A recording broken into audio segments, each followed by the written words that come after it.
The U.S. military said the security situation was fluid at a Kenyan airfield used by U.S. forces after a pre-dawn attack Sunday by the Al-Shabab extremist group.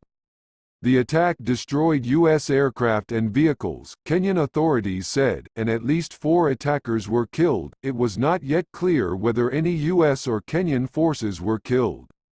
A U.S. Africa Command statement said an accountability of personnel assessment is underway. The midday statement said the Manda Bay airfield was still in the process of being fully secured. The al-Qaida-linked al-Shabab, based in nearby Somalia, claimed responsibility and asserted that intense combat with U.S. forces continued.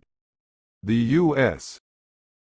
statement called the Al-Shabab claims exaggerated and said U.S. and Kenyan forces repelled the attack. It is the first known Al-Shabab attack against U.S. forces inside Kenya, a key base for fighting one of the world's most resilient extremist organizations. A plume of black smoke rose above the base.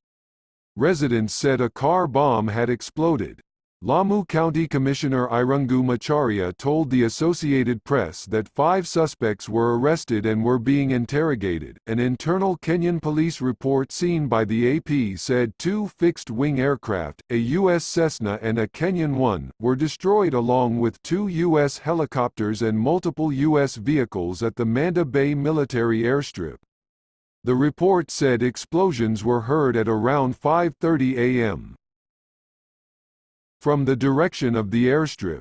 The scene, now secured, indicated that Al-Shabab likely entered to conduct targeted attacks, the report said. The U.S. military said only that initial reports reflect damage to infrastructure and equipment. The Kenya Civil Aviation Authority said the airstrip was closed for all operations. Al-Shabab's statement included photos of blazing aircraft it asserted were from the attack.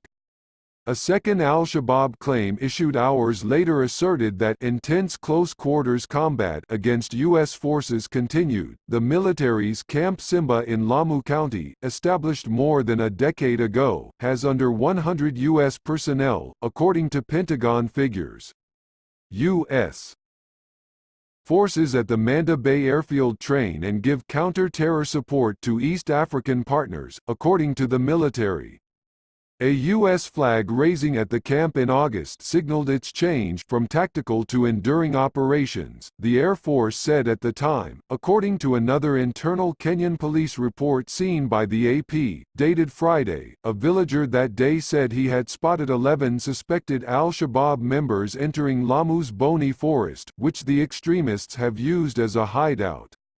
The report said Kenyan authorities did not find them. Al-Shabab has launched a number of attacks inside Kenya, including against civilian targets such as buses, schools and shopping malls.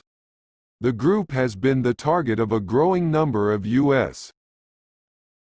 airstrikes inside Somalia during President Donald Trump's administration. The latest attack comes just over a week after an Al-Shabab truck bomb in Somalia's capital killed at least 79 people and U.S. airstrikes killed 7 Al-Shabab fighters in response. Last year, Al-Shabab attacked a U.S. military base inside Somalia that is used to launch drone strikes. The extremist group also has carried out multiple attacks against Kenyan troops in the past in retaliation for Kenya sending troops to Somalia to fight it. This attack marks a significant escalation of Al-Shabab's campaign of attacks inside Kenya, said analyst Andrew Franklin, a former U.S. Marine and longtime Kenya resident.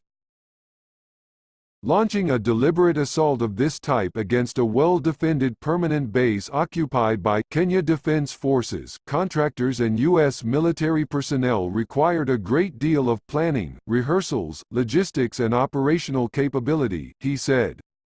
Previous attacks against security forces have mainly been ambushes on Kenyan Army or police patrols. The early Sunday attack comes days after a U.S. airstrike killed Iran's top military commander and Iran vowed retaliation, but Al-Shabab is a Sunni Muslim group and there is no sign of links to Shiite Iran or proxies. Analyst Rashid Abdi in Twitter posts discussing the attack said it had nothing to do with the tensions in the Middle East but added that Kenyan security services have long been worried that Iran was trying to cultivate ties with al-Shabab, avowedly Wahhabist al-Shabab, not natural ally of Shia Iran, hostile, even. But if Kenyan claims true, as attack may have been well-timed to signal to Iran it is open for tactical alliances, he wrote, adding that and as that forges relations with Iran as nightmare scenario. When asked whether the U.S. military was looking into any Iranian link to the attack, U.S. Africa Command spokesman Col.